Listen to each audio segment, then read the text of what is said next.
hope the ref does his job. 3 days away from the Champions League final. Arsenal play PSG.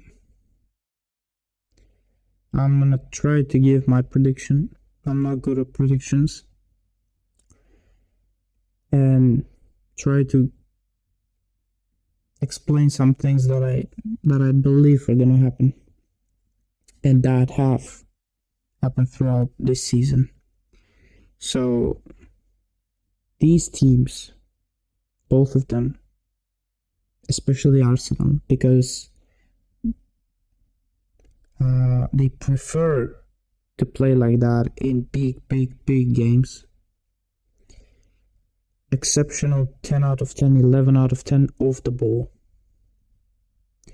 Off the ball, both of these teams, and we saw that in the second leg semi-final against Bayern, that PSG are not just dominant playing on the ball like a mad team. No, they can play off the ball.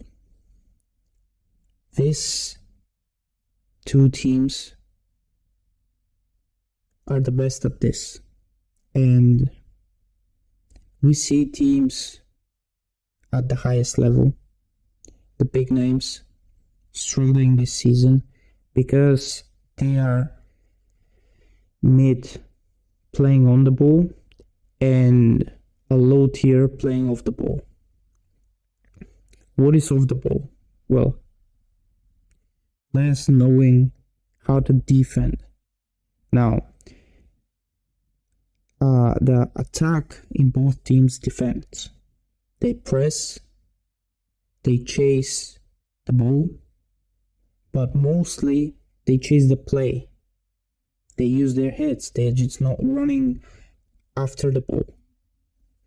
The midfield, they run games.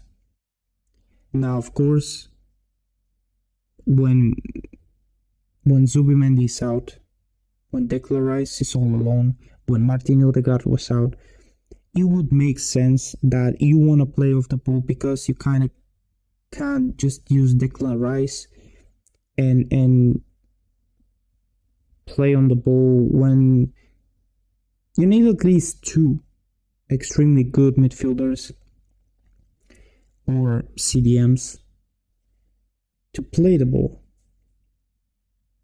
because in the middle 2 against 1 ain't working, 3 against 1 ain't working. Regular stuff, you know. Harambo, well, they won the Premier League, they're in the Champions League final, so who cares? Harambo, well, any team would want to have high percentage of goals scored off set pieces, and because Arsenal, they kind of rely on it, they use it a lot, they chase after that, they are laughed at. But I would want this to be Liverpool, to use set pieces like this. There is science behind it. There is a lot of hours practice behind it. And it looks like Mikel Arteta got it right. So I don't see no problems at this. Is it boring watching a team like this? Probably. I don't watch Arsenal. But still, is it nerve-wracking? Probably for an Arsenal fan to hold their breath. But this team can win 1-0 off a set piece. They have done it. Not once. They're brilliant. And I would want this to be Liverpool as well.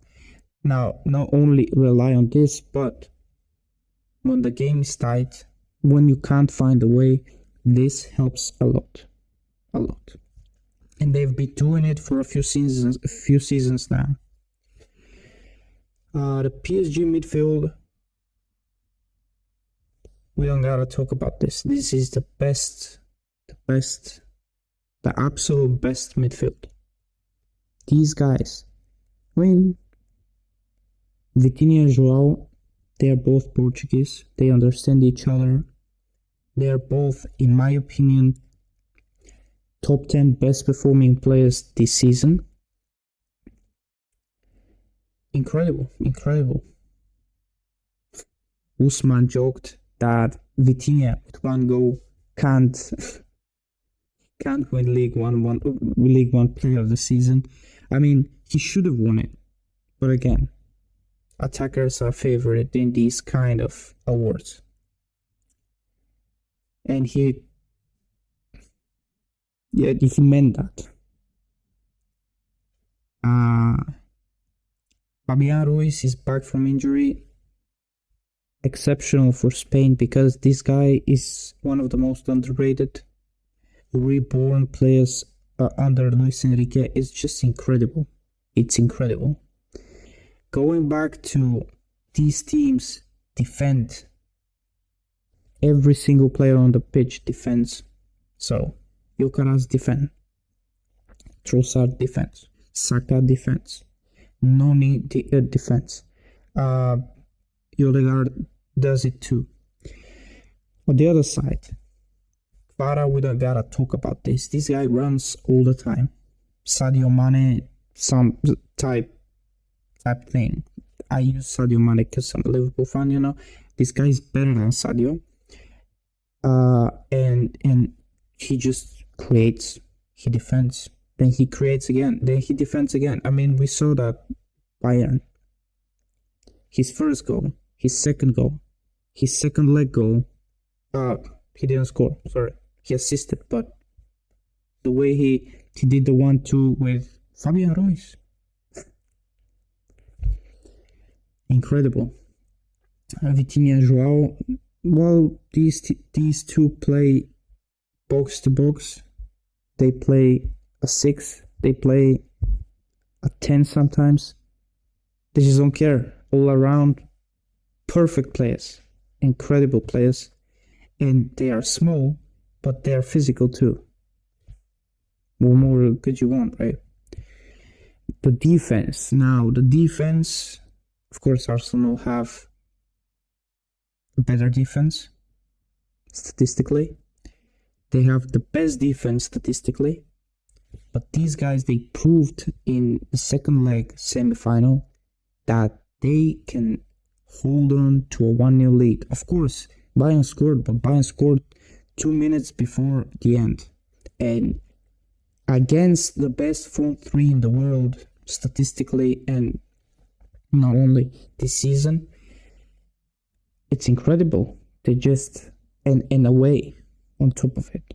And watching the game, I was shocked because I thought PSG can only play attacking football because not only, but they would prefer it because they're the best at it. But no, they sat back. They gave away the ball. That's what I'm saying. Off the ball. Brilliant. The goalkeepers, I know nothing about Safonov. And David Raya is, well, Courtois to me is the best goalkeeper in the world. This guy, probably second. You still, when there is shots on target, well, the defense can't save it, right? You need a goalkeeper too, and it's brilliant. And one thing about Mikel, he keeps on the good defense, the brilliant defense, the 10 out of 10 defense, season after season. Now, does he have 4 guys that they are all there all the time? No. Ben White, Calafiori, Mosquera,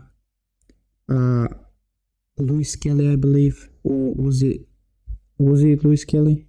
Timber. They change a lot. Of course, injuries. Of course, too many minutes on their legs. Too much game time. Yes, they have to, but they do it, and they do it brilliant all the time. Yes, sometimes there are mistakes at the back. That happens to everyone. And these two guys, Saliba, Megales, Gabriel. They're the two best defenders this season for sure. And they're the best partnership for sure. Marquinhos, William Pacho. Well, I don't know. Hakimi is doubtful. But still, I watched. Was it Fabian? I watched Zaire Emery play against Luis Diaz as a right back. I was blown out. Mind blown. I mean, this guy did it. He played there the whole game because Hakimi was injured. And it felt like Hakimi was there because Hakimi is by far the best right back over the last, I don't know, 2-3 years, maybe. Brilliant. And PSG and Arsenal are a unit that everyone should look after. These teams, both of them, are what Liverpool is not. They don't rely on luck. Of course, they make their luck. Sometimes they have more than enough luck, you know. Some decisions going their way, like in the semifinals, like the Kai Havertz red card. These two teams can be proud.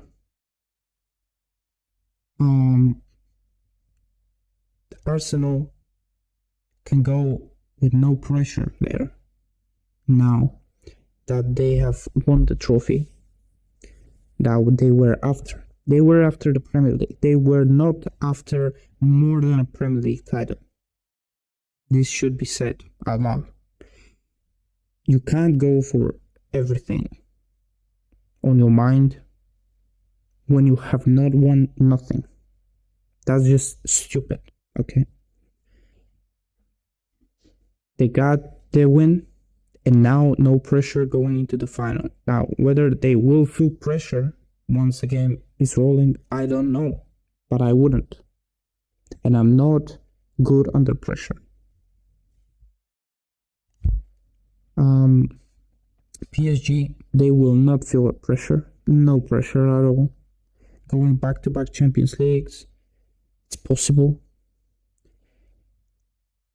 Personally, I have it 60-40 PSG. I think PSG is gonna take it. Luis Enrique, Mikel, the best coaches in the world. Incredible. Is it going to be a boring game? I don't know. Is it going to be a one-way game?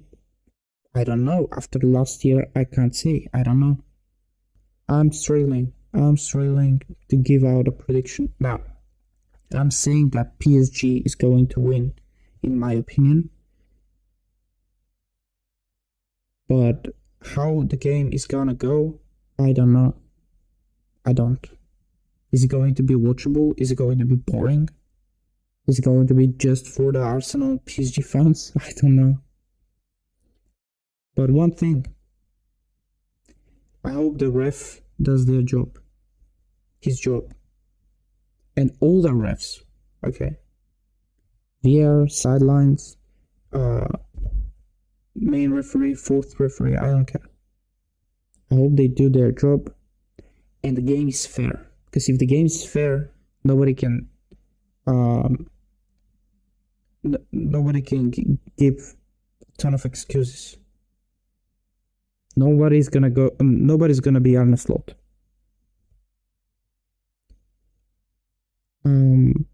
Best of luck to both.